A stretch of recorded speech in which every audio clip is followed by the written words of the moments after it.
Hi, welcome behind the scenes to a podcast episode recording. I'm going through my pre-check here. We've got rid of all this. We're running a mic check now, so let's see how this is going to work. Hi, and welcome back to the Teach for the Heart podcast. I'm your host, Linda Cardamus. All right, we got to listen to this and make sure it's good. Hi, and welcome back to the Teach for the Heart podcast. I'm your host, Linda Cardamus. All right, I think the levels are right. I'm going to adjust them down just a tad. Okay, I think we're good to go. All right, my computer, gotta mute the computer, otherwise you get dings from notifications and such. Okay, that's done. All right, here we go. We're going to record this episode. I'll probably have to stop and I'll mess up and I'll re-edit it. That's just kind of part of the process. So here we go. Hold on a sec. Let me make sure I know what we're talking about. Okay. Hi, and welcome back to the Teach for the Heart podcast. I'm your host, Linda Cardamus, and we're here to give you the ideas and inspiration you need to overcome your teaching challenges and make a lasting difference in your students' hearts and lives. You know that, I don't have to tell you this, the landscape in education is pretty bleak right now, from certain perspectives at least, particularly when it comes to burnout. Burnout, teacher burnout particularly, is very real and very widespread. Teaching has always been exhausting, but we are reaching epic proportions. And honestly, we could be heading for a bit of an educational apocalypse if something doesn't change. A lot of us have been seeing this for a while now, seeing this potential mass exodus of teachers and this could be really, really bad. So why am I saying that? You're like, Linda, this is supposed to be encouraging to me. I'm saying it because ignoring it isn't going to help fix it. Seeing a problem clearly is the first step to fixing it. And I came across a concept, not super recently, maybe about a year or two ago. And it was actually in a business book called Clockwork by Mike Michalowicz. But it is really powerful. And I think it really actually has a lot to do with the situation we're facing right now. Now, I will say, I do not have all the answers, not even close.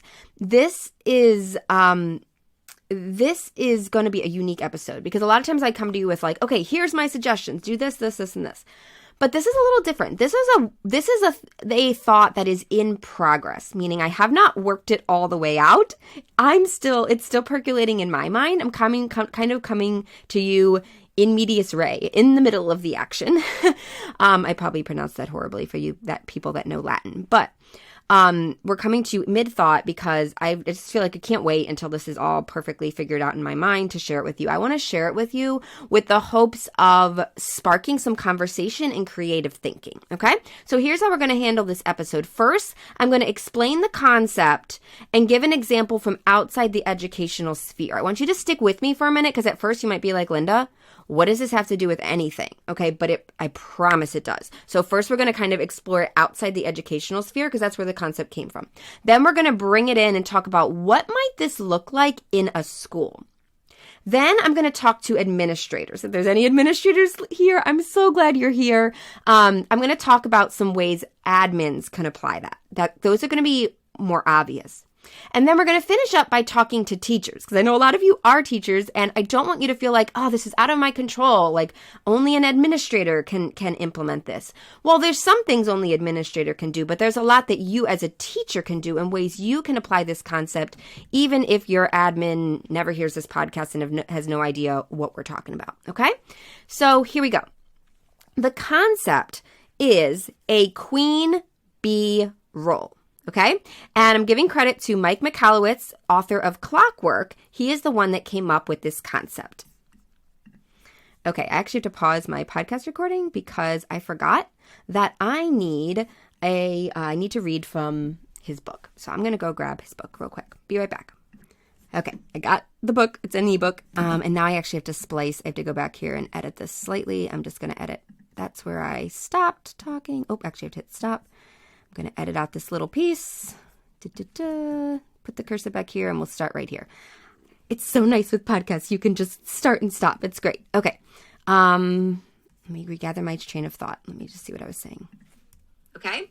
And I'm giving credit to Mike Michalowicz, author of Clockwork. He is the one that came up with this concept. All right, here we go.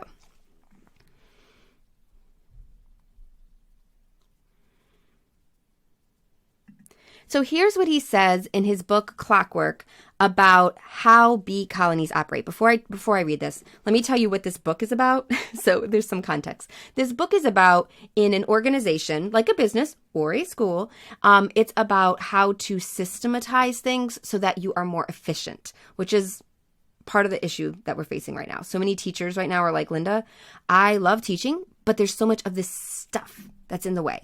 And so that's what this is about, okay? How do you get rid of the stuff, focus on what's important? So here's what he says, I'm quoting from the book, about how bee colonies operate. Number 1, a hive has a queen bee, and her role is to lay eggs.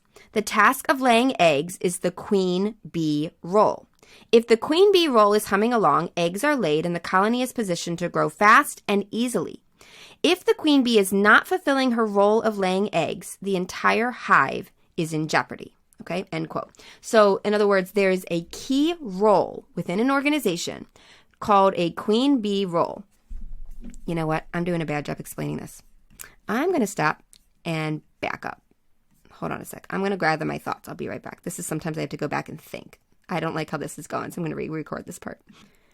Okay, so I actually decided this isn't making sense because I never really explained what a queen bee role is before I read this part. So I'm going back to where I started, and I'm going to explain what the queen bee role is first. So let me remember where I thought was. This is out of my control, like only an administrator we're talking about, okay? So ways you can apply this concept, okay? So here we go. Okay, here we go.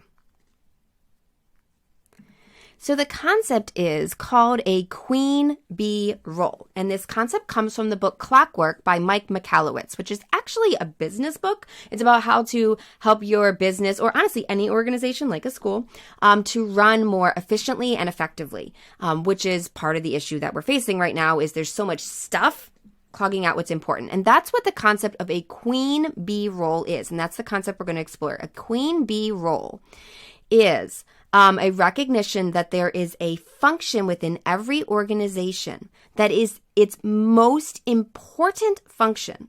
And that function, if you can recognize it and then prioritize it, is the most important thing that will make or break your success. And so here's how Mike Michalowicz in his book explains this, because he figured this out by observing how bee colonies work, and then applying, because the bee colonies are incredibly efficient. They get so much done so quickly. He's like, how do they work? And then he applied it to business or to organizational the efficiency of any organization. Once again, stick with me. I know you're like, Linda, what are we talking about? It will make sense. Okay. Let me read from his book. Here's how bee colonies operate. Quote, number 1, a hive has a queen bee and her role is to lay eggs. The task of laying eggs is the queen bee role. He calls it the QBR. If the queen bee role is humming along, eggs are laid and the colony is positioned to grow fast and easily. If the queen bee is not fulfilling her role of laying eggs, the entire hive is in jeopardy. Number 2, every bee knows the most critical function for the colony to thrive is the production of eggs. So the queen bee, who is designed to fulfill that role, is protected and served. She is fed, she is sheltered, she is not distracted by anything other than doing her job. So that role is protected. Number 3, don't confuse the queen bee as being the most important part of the colony. It is the role she serves that is most important. Eggs need to be made quickly and continually. One specific queen or another is not critical. The queen bee role is what is critical. So if the queen bee dies or is failing to produce eggs, the colony will immediately get to work spawning another queen bee, so the queen bee role can get going again. Number 4, whenever the bees are satisfied that the queen bee role is being served, then they go off to do their primary job, which could be collecting pollen and nectar, food, caring for the eggs and larvae, maintaining the hive temperature, or defending the hive from being exploited, then he jokes, from being exploited by NPR reporters. So he goes on to say, after learning how beehives scale so efficiently, I had the aha moment of a lifetime. I realized that declaring and serving the queen bee role would radically improve any business and quality of life. He's talking about business, but like I said, it applies to an organization and a school. So let's think about how this might apply. Okay, actually first, I said I was going to give you an example from outside the educational sphere because I felt like this example was super helpful in understanding what we're talking about. Then we'll apply it to education. So this example also comes from Mike's book, but I'm going to paraphrase it rather than quoting it. So he gives an example of how in an emergency room applied this concept. Now, you guys know emergency rooms, man, if you've been to one lately, especially there, it's just a nightmare. Like you're in there. I mean, I keep hearing all these stories, people. You're in the ER for hours before you get helped, unless you're bleeding out. So he said, though, that an ER room got a hold of this concept and started applying it. And what they did basically is said, okay, what is the most important thing that is being done? And they realized it was doctors treating patients. And they said, okay, that is the critical function of our ER. What if we rearranged our workflow so that was prioritized and protected? So that the doctors were basically only doing what only they can do. So like the nurse can't be the doctor, the receptionist can't be the doctor. Only the doctors can do that. But, the doctors had been taking up so much time with paperwork and dictation and like all these other things that they actually didn't need to be the one doing. And so they rearranged their ER so that the role of doctors seeing patients was prioritized, and everyone in the ER worked to clear space for the doctors to do what only they could do. And the doctors prioritized doing the piece only they could do and let other people take the other parts. And before they knew it, the ER was humming so efficiently. You came in, you got seen, you got out. It was incredible. So that's the idea of how this works, okay? Now, I hope you're starting to think a little bit about like, what would this look like in a school? So in all honesty, like I said, this is a work in progress. I'm actually still trying to pinpoint exactly what the queen bee role is in a school. I have a bunch of thoughts, but I know it has something to do with teachers teaching and that moment of learning. I threw out a bunch of phrases. I started with teaching and relationships because relationships are a key part of this. And then I said teacher-student like interactions. And then this is where I landed for now. Like I said, work in progress. I'm going to sum it up as helping students learn. So is that the perfect explanation of the queen bee role of a school? No. And it's possible that even from school to school that would vary. But I think I can be pretty confident to say that like actually like helping students learn, something in that vicinity is the queen bee role of the school. That is what really matters. And I'm not saying other things don't matter, but like that is like the make or break, do or die. Are we helping students learn? Are students learning? And it happens with the teacher and the student, like that specific teacher-student thing of I'm teaching. My students are learning, whatever it is. Okay, so let's just go with helping students learn, but please with the caveat of recognizing that might not be the perfect phraseology. I might not be pinpointing that exactly, but we're in the ballpark, so it can still be helpful, okay? So going with the queen bee role of helping students learn, this would involve actual teaching itself, right? Basically anything we do to help students learn during actual class. So if we're like facilitating an activity that they're doing on their own, we're helping the students learn, right? That's part of that. And preparing lessons to teach is definitely part of this because we need to be prepared for that moment of helping students learn, right? Okay, so once again, let me back to say that again. What am I putting in here? What is part of this queen bee role? Well, it's actual teaching. Basically, almost anything we're doing in class, if it's to help students learn. So, I mean, if we're doing time-wasting thing, that's not part of the queen bee role. But if we're actively helping students learn, that's part of it. And then lesson prep is part of it, right? Because we have to be prepared to teach. I'm not saying other things don't matter, but that is like the core, right? Now, imagine this with me. Imagine if this function in a school, teaching students, helping students learn, was prioritized and protected at all costs. Like a bee colony prioritizes and protects making sure eggs are being laid at all costs. I mean, how empowering would this be for teachers? How much more learning would take place? How would schools be different? Let's go back over the bees. In the bee colony, everyone in the bee colony knows the queen bee role is the most important role and it must be protected and served. They know that queen bee cannot be distracted from the role of laying eggs. What would it look like if the teacher's role of helping students learn was viewed as the most important role, and everyone in the organization made their best effort to keep teachers from being distracted from this most important role? I mean, wow. How different would schools look? And I feel like just even asking that question, it's like, wow, things would be really different and infinitely better for everyone involved.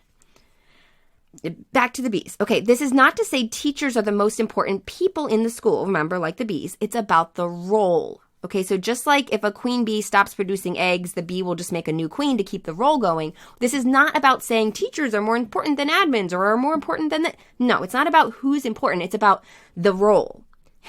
And in the case of like in the colony, only the queen can do this role, and the ER, it's like only the doctors can do this part. In the school, for the most part, only the teachers are actually doing this. And so if the whole school rallied around that role, worked to take things away that were distracting, worked to do things that would help. Wow. Okay. And then this part I found really helpful too. When the worker bees know that the queen bee role is happening, when they know eggs, it's all going good, then they go off to do their primary job, collecting food, caring for eggs, etc. In a school, what would it look like if everyone made sure that students were learning first and foremost? So, in other words, if learning is stopped, everyone fixes it before going back to their primary job. What would that look like? So again, I know I don't have a lot of the answers in this episode, but I think contemplating this question can be really, really powerful. As I said, this is just the beginning of the conversation. But honestly, in many schools, what's happening right now isn't working and it isn't sustainable. And I think we need to be honest and ask if that's what it's like at your school. Some schools are doing great, but there's somewhere we're about to hit a crisis point here. So if we're going to find a way to make this work, it might take some big shifts. Or in some cases, maybe your school's already kind of doing some of this without even realizing it, and embracing this could make you shoot off at an even better pace. Okay, I think this is powerful in either case. All right, I said we're going to first explain the concept of the queen bee role, then explore what it might look like in a school. Now I'm going to talk to admins for a minute, and then I'm going to talk to teachers, okay? So admins, I want to share some thoughts on how this might work on your end. So teachers, I hope you'll listen in on this and maybe even share this episode with your administrator. But even if your administrator is doing the opposite of what I'm talking about right now, we're still going to come back in a minute and talk about what you can do, even if your administrator, like I said, is kind of moving in the opposite direction. So stick with us. So administrators, here's just a few things to consider. Number one, what would it look like if teachers did not have extra duties like lunch duty, aftercare monitoring, study hall monitoring? And I'm talking particularly about the teachers that need more prep time. I mean, I know sometimes you can get to a point as a veteran where you don't need that prep time, but there's especially younger and newer teachers that could really need that prep time. And we're taking our experts and distracting them from the most important role by having them babysit kids after school. So we can start asking ourselves the question, how could we cover these duties in other ways so teachers have more time to prepare their lessons? This is a mindset shift because I feel like the way it is right now in most places, it's just anything that comes up, it's have the teachers do it, have the teachers do it, have the teachers do it. And teachers are just doing more and more and more and more. And once again, if we see that queen bee role of helping students learn and we realize how much we've been piling on that, what if we took some of that away and that role could really shine? And we made it clear to them why we're doing this, because we want this role. Everyone needs to understand this, but I don't know. It's something to think about, right? Number two, what if you looked for things that are getting in the way of the queen bee role of helping students learn and considered ways to reduce or eliminate them? Now, okay, this is not easy answers. None of this is easy, but think about it. Discipline issues. What if we asked, what systems can we develop so teachers spend less time dealing with discipline issues and more time actually helping students learn? I don't have all the answers. We could this is spurring off, twirling off a million other side conversations. But what if we asked a question like that? Or another example, paperwork. Do teachers need to be the one doing all the paperwork? Maybe, maybe not. Could this be done by someone else? Or is there a way that teachers could just dictate notes and someone else could fill out the paperwork? I don't know. It depends on what it is. But these are the questions we should be asking. We should be asking, what are the things that are bogging teachers down that aren't helping them be better teachers? And can we take some of it away? Can we just get rid of some of it? Can we have someone else do it? Can we just, how can we do this? Number 3, guard teachers' prep periods. This is a little bit of a nitpicky, it's not nitpicky. It's a specific example, but it's one that frustrates the daylights out of teachers and is not easily fixed, but can be fixed. Can definitely be fixed with a mindset shift. How often, I want to ask you in your school, how often are teachers' prep periods taken away for one reason or another, and sometimes at the last minute? Are they asked to sub for other teachers? Are they asked to cover study halls? If the PE teacher isn't there, is there just, oh, no PE today, just keep the kids with you, i.e. you don't get your prep period today, okay? Whatever, if this is normal, now listen, we know things happen, okay? Things are going to happen, but is that the norm? Is it just oh, no big deal, the teacher can just lose their prep period? It should not be no big deal. It should be a big, big deal and only be done when it's really, really you've exhausted every other choice, possibly even, basically you've exhausted every other choice, okay? So it's really disastrous to a teacher's ability to plan lessons when their prep period is pulled out from under them, especially last minute. There has to be another way. That's what we have to start saying. There has to be another way. And if we recognize and prioritize and protect the role of helping students learn, we'll start to look for other ways. So obviously we could go into this way more, but the bottom line is this. As a general rule in education, there's some amazing admins out there. I've worked for some of them and I know of some of them, but as a general rule, the teacher's role of helping students learn is not prioritized as much as it should be. There are about 1 million things that are piled on teachers that do not help them be better at the QBR, helping students learn. Rather, they take away from their ability to do well at that. And honestly, sometimes they're well-intentioned. Sometimes it's oh, this new initiative, it's going to help, but then it doesn't. So we need to just be really honest about what is helping and what isn't. And as an admin, maybe this is the best tip I can give you. Talk to your teachers. Talk to your teachers and find out what's helping, what's hurting. How can we, maybe you have a new initiative you need or want to do. Well, first of all, ask, is this really going to help? But if it is, ask, how can we implement it in a way that we're not hurting the queen bee role, right? Does that make sense? Okay, so back to what I was saying. That was free. What if the entire school recognized the importance of this role, rallied around it, and protected it at all costs? What would that look like? And I hope you're getting a little bit excited imagining how efficient schools could be if we asked and answered that question over and over and over. Okay, so those were some thoughts for admins. Teachers, here I am with you. Bottom line here for you, teachers. You cannot control the culture of your school. You can't, not single-handedly. You also cannot control how well your administrator understands and supports your queen bee role. You can send them this podcast to get them thinking, and I do recommend doing that. I'd love to hear their thoughts. But the bottom line is, you can spend so much time and energy worrying about what you can't control, it's going to be wasted. Rather, focus on what you can control.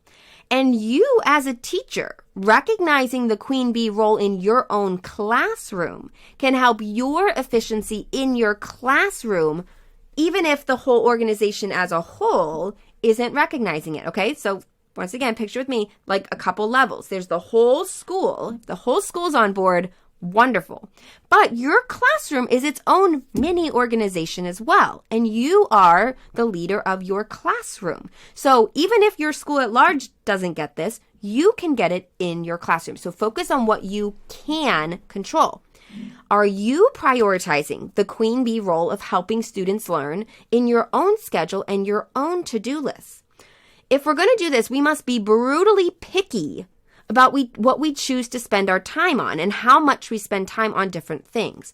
So one of the first things you can do is identify which tasks make a big contribution to the queen bee role of helping students learn and which ones don't. Okay? So let's jot down a bunch of things you do and say, which one of these actually really matter? Like, this is really matters. And which ones matter none and which ones matter a little. Get clear on that, okay? And then you're going to start seeking to prioritize the things that make the biggest difference. Just getting clarity on that in your mind is really helpful. This really matters. This matters some.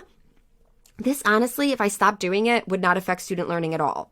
I might still have to do it, but it doesn't help, okay? Getting clear on that. Now, things that do not serve the queen bee role. If you can eliminate them. Sometimes it is within our power to eliminate something that's not actually helping, and we've just held on to it because we've always done it, or, my favorite teacher used to do it, or I think I have to, even though I don't. I don't know. We tend to accumulate tasks and never let them go. At least that's how I am. So look and see, do I honestly have to do this? And you might be surprised that the answer might be no, I don't. If it is, though, let's say you do have to do it. It might be a requirement in some way. This is where you do the bare minimum to meet the requirement, or possibly even cut corners if appropriate. Okay. So look for that. Look at the things, like, kind of start with the things that you're like helped none, and then look at the things that help only a little, and et cetera, and say, can I stop doing these? Or can I do them less often? Or basically, how can I do what I need to do, taking the bare minimum time, because this is not my queen bee role. Okay. This is not most important. Now, big caveat, but I think important caveat. It's important to recognize where you are, because there are other important things. Remember, in the bee colony, there's other important roles, right? They do need to collect food. They do need to protect the hive. They do need to take care of the larva. Other things need to happen. And so there are other things in your job as a teacher that are also important, right? So this is the key, though. The queen bee role is the most important role. So remember, in the colony, if that's happening, then all the other jobs happen. If that's not happening, everything else stops, this gets fixed, and then we go back to our other things, okay? That's the concept of how it works. So what we need to do is recognize that if you need to be honest, is my queen bee role clicking along just fine? Or is it suffering? If it's, you know what? It's going great. I'm teaching my students. I got my lesson plans down. I've taught the same course for 5 years. I'm good. Okay, then great. You have time and energy to invest in other priorities. You can lead the club. You can do all these things and go all in on it, okay? But if your queen bee role of helping your students learn is suffering and desperately needs more of your time and attention, that's when you gotta cut time spent on other things to make space for what matters most. I think that's an important distinction, and hopefully that makes sense. Okay, I got a call from my husband and who is grocery shopping, so I had to take that. So now I gotta just cut out this extra pause and finish this episode up. We're almost done. Okay. All right, here we go.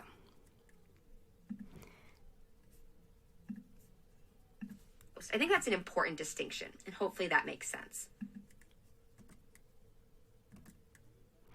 One other thing to consider as a teacher is that even amongst things that serve the queen bee role of helping students learn, things like lesson planning, you still need to be careful of time sucks. So just because we are planning a good lesson that's going to help students learn does not mean we should spend 8 hours on it. Okay, I mean, imagine the queen bee in the colony. She cannot afford to spend, I don't know how quickly she lays eggs, but she can't afford to lay 1 egg a day. Like, that would not be sustainable, right? She has to do it quickly and efficiently. So we need to learn to be quick and efficient and effective in these roles as much as possible so that we can plan well for all of our classes. So that is this, I guess I'm just saying, this concept is not in isolation. It pairs with other time management concepts.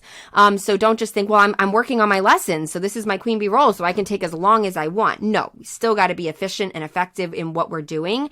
But like I said, looking for, to spend time on things that are mattering. That's just real quick, dissecting and lesson planning. what matters and what doesn't. Does, like let's say you're making a PowerPoint. Does putting the main point on a PowerPoint really help students learn? You might say, yes, it's very important. You might say, actually, no, I don't really need this, and this takes me hours a week. Okay, there you got your answer. Or maybe you're like, yes, putting the main point in the PowerPoint does matter, but I end up spending like an hour doing all these, like doing transitions and getting like clip art and like all this stuff. That's not actually helping them learn. I need to cut that. Okay, so you can also do this like within something big like lesson planning. You can say, okay, where am I spending my time on my lesson planning? What is actually helping and what is not? And you can drill down there too. Okay, I realize this is just the tip of the iceberg, and I haven't given a ton of the practical application here, but I do hope I've given a few specifics, and maybe those can get you thinking. I hope to come back to this in the future, but once again, the main goal of this episode is to get you thinking and to get you to ask this core question. What would it look like if I or we recognized helping students learn as the queen bee role in our school, and we started prioritizing, supporting it however we can, and protecting it at all costs? What would that look like? If we can start taking small but consistent steps in this direction, we might end up very happy where we find ourselves in the coming months and years, and hopefully avert the kind of educational apocalypse of teachers leaving the education in mass that is potentially lurking around the corner. It'd be wonderful if we could avert that in this way. So thank you guys so much for being here. I really enjoyed talking with you. I do want you to know, if you would like to work with us, we do have a teacher mentorship program where we help you apply a lot of these things and help you figure out, hey, what can I cut from my schedule? How do I prioritize what matters most? And you can find out more about that at teachfortheheart.com/mentorship. Let's pray real quick before we go. Father, thank you that you are with us. Thank you that you love us. Thank you that you care about every aspect of our life. And I pray that you will help each teacher right now. Help us, Father, if this is a helpful concept, I pray you'll continue to bring it up in our minds and help us to think about it. I pray you'll illuminate solutions and guide us to answers. Nothing is simple or easy right now. These questions I brought up in many cases do not have, answers that we can just snap our finger and implement. We've got staffing issues and worker shortages and all kinds of stuff going on. And I just pray that you will calm our hearts, calm our minds, and guide us to the next steps and help us to trust you along the way and know that you are with us and that you will guide us and that you're using every challenge to grow and shape us and that we can trust you in them. Father, we thank you for your great goodness to us. In Jesus' name we pray. Amen. Well, thank you guys again so much. If you would like to share this episode with somebody, you can do that at teachfortheheart.com/182. Teachfortheheart.com/182. I should have mentioned that earlier. Sorry about that. So yeah, if you want to pass this episode along, teachfortheheart.com/182 is where the notes will be and a link to listen. Well, thank you guys again so much. I look forward to speaking with you again soon. In the meantime, keep growing, keep trusting. You really are making a difference. All right, so that's the end of the episode. I'm going to save it. I'm going to check off that we recorded the episode. Oh, I got to check these things off. Check off those tasks. Okay, I'm going to list any notes for the audio editor. I don't think there's anything there. I'm going to type up some notes real quick for our content editor. Okay, we have a wonderful team member called Alex who takes my podcasts and then rearranges them as blog posts. So that saves me time to focus on the things only I can do because she can do that. She can take my thoughts and put them in writing. So I kind of gave her some notes there. And then links mentioned. I should be, please link to Clockwork by Mike Cowlitz. Okay, so we should need to credit his book. Then I'm going to send the episode. My husband, Tim, is the one that does our editing. He's a designer and knows how to do all that. So I'm going to send that to him. And then I'm going to assign Alex to work on the blog post. And then that will be it. So this episode actually comes out. Let's see when this episode comes out. On Valentine's Day. So not quite a Valentine's Day topic, but that's okay. So I hope that you guys will check it out. Tell your friends about it. It'll be up on Valentine's Day. But you got the sneak peek. Hope you enjoy. Talk soon.